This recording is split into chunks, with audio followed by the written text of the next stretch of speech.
হেই WhatsApp ভাই brother, কি অবস্থা সবার? আসসালামু আলাইকুম ভাই ভাবি। ভিউটা দেখেন আর লাইক দেন তাড়াতাড়ি। অসাধারণ ভিউ। আর যারা আমার ভিডিওটা আজকে প্রথম দেখতেছেন তারা আমার চ্যানেলটা সাবস্ক্রাইব করে দেন। আর আগে যদি সাবস্ক্রাইব করে থাকেন তাহলে অসংখ্য ধন্যবাদ, ভালোবাসা রইল আপনাদের প্রতি। তো আজকের ভিউটা অসাধারণ এবং কি আজকে তুলে ধরলাম আমাদের জাহাজের যে চাউলগুলা লোড করি আমরা তার ভিডিও। তো প্রথমে আমি আপনাদেরকে হাই দিয়ে দিলাম, তারপর এখন দেখবেন আমাদের জাহাজের চাউলের অবস্থা। বস্তাগুলো ছিঁড়ে কি এক অবস্থা হয়ে গেছে, এলোমেলো সব। বস্তাগুলো ছিঁড়ে এলোমেলো হবে না কেন? চাউলের বস্তাগুলো ফেলানো হয় অনেক উপর থেকে। বস্তাগুলো ছিঁড়ে গেলে আমাদের জাহাজের লোক যারা আছে তাদেরই কষ্ট, সবাই একসাথে মিলেমিশে এই বস্তাগুলোতে মনে করেন চাউলগুলো আবার নতুন করে ভরে দিতে হয়, বস্তার মুখগুলো সেলাই করে দিতে হয়। এই যে বস্তাগুলো উপর থেকে ফেলানো হয়েছিল তো তাই অনেকগুলো বস্তা ছিঁড়ে গেছে, তারপর অনেকগুলো বস্তা এবারে ভালো আছে। বস্তাগুলো অনেক উপর থেকে ফেলানো হয়েছিল তাই বস্তাগুলো অনেক বস্তা, প্রচুর পরিমাণে বস্তা ছিঁড়ে গেছে। এই যে এগুলো সব মনে করেন যে ছিঁড়া বস্তা ছিল, সেলাই করে আবার বস্তাতে ভরা হয়েছে। আর এই যে প্রচুর পরিমাণে চাউল, সবগুলাই মিক্স, চিকন মোটা চাউল। প্রচুর পরিমাণে গরম নিচের দিকে, তো এখানে তেমন একটা আমার আসা হয় না। তারপরে যেহেতু ফুডের মাল লোড করা হয় তখন আসতেই হয় আমাকেও। তো সবাই দোয়া করবেন। আর হয়তো আমাদের জাহাজ খুব তাড়াতাড়ি খালি হয়ে যাবে। সামনেটা খালি হয়েছে, পিছনেটা এখনো ভরাট করা আছে মাল। সামনেটা এখনো খালি হয় না, হয়তো আজকে খালি হয়ে যাবে কমপ্লিট। আর না হয় হালকা কিছু মাল থেকে যেতে পারে, চাউল আর কি। এখন আমি এই সিঁড়ি দিয়ে উঠে যাব। আমি যখন ভিডিওটা করার জন্য নিচে নামি তখন প্রচুর পরিমাণে রোদ ছিল আর এত পরিমাণে গরম পড়তেছিল বলার মতো না।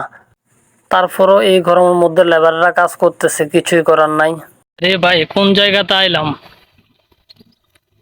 ভালো মতো সেলুন নাই, চুল কাটতে পারতেছে না, এমন এক অবস্থা। এখানে চুলগুলা নিয়ে এলোমেলো হয়ে রয়েছি আমি, বলার মতো না। এই যে এখনো সেলুন দোকানে আসছি, মাত্র 2টা দোকান আছে, একটা তো বলতেছে পারবে না, ওই চুল কাটতে পারে না, সেলুন খুলে বসে রয়েছে বরিশালের ভিতরেই, বানারীপাড়া।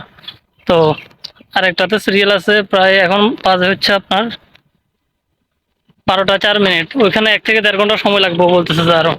তা এতটুকু সময় দেওয়া আমার পক্ষে সম্ভব না, তাই চলে আসলাম। আজকে 2-3 দিন খালি চুল কাটার জন্য ঘুরতেছি। এখন দেখতেছি বিকেল বেলায় দেখি বানারীপাড়া থানায় চলে যাব। মানে এক অবস্থার মধ্যে আছে বলার মতো না। এই বরিশালে আইসা এত ফেরার মধ্যে আছে বলার মতো না গাইস। আপনাদেরকে বললাম যে চুল কাটতে পারতেছে না, তারপরে চুল কাটে আসলাম। চুলের অবস্থা 12টা বাজায় দিছে।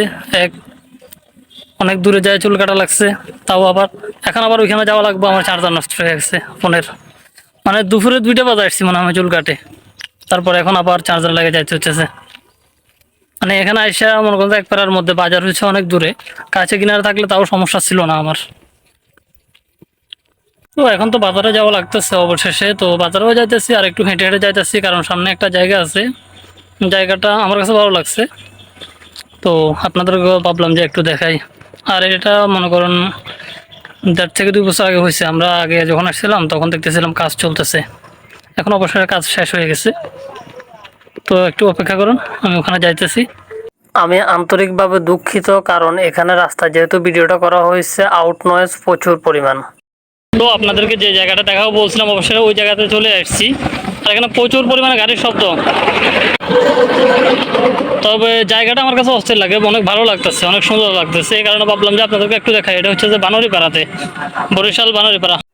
এমনিতে গ্রাম অঞ্চলের রাস্তাগুলো এত সুন্দর করে কাজ করে সেটা কখনো দেখা হয় না, হয়তো খুব কম দেখা হয়। তো জায়গাটা কেমন লাগছে আপনারা কমেন্ট করে জানাবেন। আর এখানে হয়তো আমরা আরো 4-5 দিন আছে, তারপরে চলে যাওয়া হবে এখান থেকে। এখানে থাকবো না, এখানে অস্থির লাগতেছে আমাদের কাছে। তো আপনারা দেখতেই পাচ্ছেন অবশেষে আমাদের সামনের যে হ্যাজটা আছে ওটা খালি হয়ে গেছে। এখন বর্তমানে কাজ চলতেছে পিছনের হ্যাজ থেকে। বলছিলাম ওই দিন আমাদের সামনের যে হ্যাজ আছে ওটা খালি হয়ে যাবে। তো এখন বর্তমানে পিছনের যে হ্যাজটা আছে এটাতে কাজ চলতেছে। আর এটাতেও প্রচুর পরিমাণে বস্তাগুলো ছিঁড়ে গেছে, যেহেতু উপর থেকে পালানো হয়েছে। এই যে অনেক উপর থেকে পালানো হয়েছে বস্তাগুলা, এই আর কি।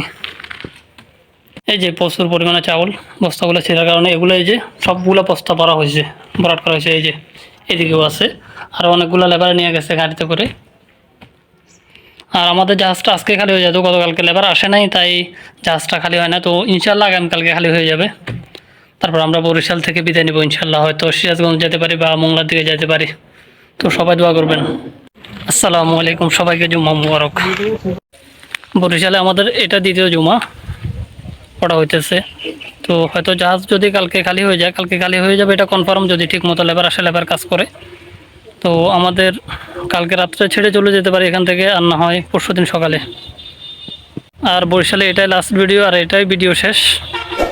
তো ভিডিও শেষ পর্যায়ে একটা কথা, চ্যানেলটা সাবস্ক্রাইব করে দিবেন, আর ভিডিওটা ভালো লাগলে শেয়ার করে দিবেন, আর লাইক দিতে বলবেন না।